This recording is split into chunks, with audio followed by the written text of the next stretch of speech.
भाइयों, अब ये मुनासिब वक्त आ गया है कि हमें सोचना होगा कि हमने कल कैसा जिया था और हम आने वाला वक्त कैसा चाहते हैं। हमारा आने वाला वक्त कैसा हो और हम किस तरह से जिएं, हमें इसके बारे में अब सोचने और विचारने का वक्त है। एक बच्ची, एक महिला जिसका बलात्कार होता है, उसकी हत्या कर दी जाती है, निर्ममतापूर्वक सारे सबूतों को नष्ट करने की कोशिश होती है और उसके बाद कहानी बदल जाती है।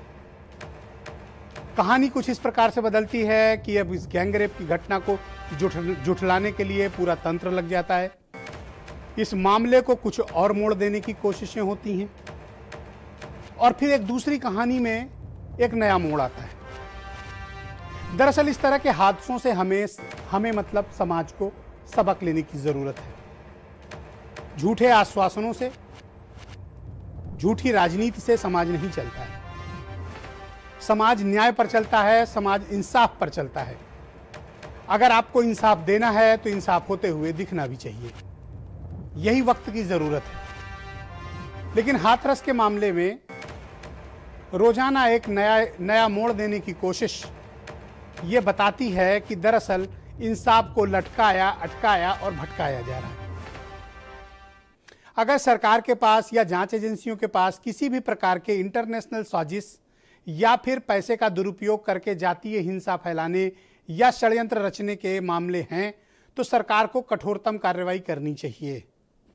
गैंगस्टर एक्ट लगाना चाहिए, एनएसए के तहत कार्रवाई करनी चाहिए। पीएफआई जैसी संस्था जिसके लिए सरकार कह रही कि पर्याप्त सबूत हैं, तो मैं कहता हूं कि तत्काल प्रभाव से पीएफआई पे आज और इसी वक्त से पाबंदी लगाई जाए, कठोर पाबंदी लगाई जाए। लेकिन बहनों भाइयों, उसकी आड़ में इंसाफ को प्रभावित न किया जाए। उसकी आड़ में गुड़िया के लिए जो इंसाफ की मुहिम चल रही है उसको प्रभावित न किया जाए।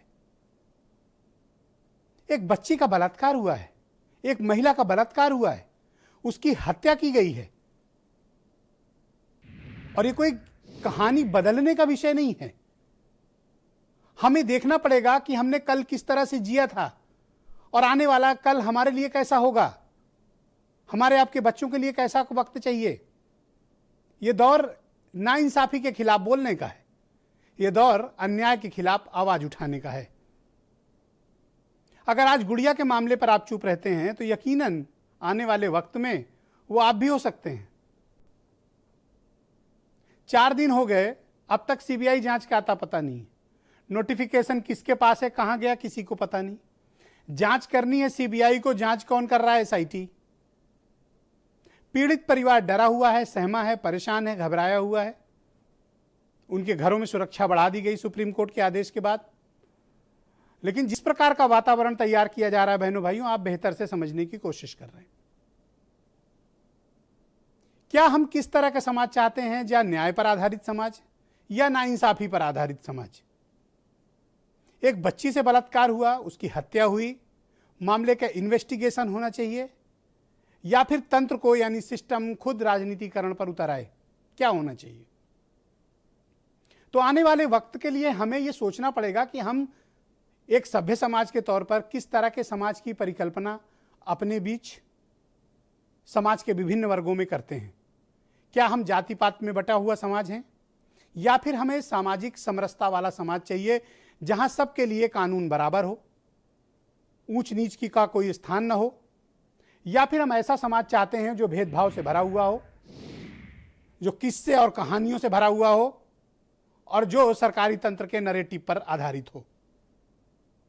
गुड़िया को इंसाफ मिलना आवश्यक है या फिर तरह तरह की किस्म किस्म की कहानियां बना देना आवश्यक है। आज तक कितने मामलों में आपने देखा कि इस तरह की हीनियस क्राइम करने वालों के समर्थकों की सभाएं हो रही हैं, रैलियां हो रही हैं, उनके पक्ष में बयान चलाए जा रहे हैं। तो ऐसे में इंसाफ पर सवाल उठता है, इंसानियत पर सवाल उठता है और इस समाज पर भी सवाल उठता है। हमें इन विषयों को गंभीरता से समझने की जरूरत है कि अगर एक गरीब दलित की बच्ची को इंसाफ मिल जाएगा तो किसका क्या चला जाएगा। इस तरह की घटनाओं को झुठलाने की कोशिश क्यों, तब जबकि जांच अभी बाकी है, तब जब पुलिस ने स्वयं जांच करके धारा 376 यानी गैंगरेप लगाई 8 दिन बाद। उसके बावजूद इसकी मामले की जांच भी नहीं शुरू हुई और हर कोई बताने के लिए ये बेचैन है कि ये गैंगरेप नहीं है। तो क्या आपके लिए मर्डर छोटी बात है?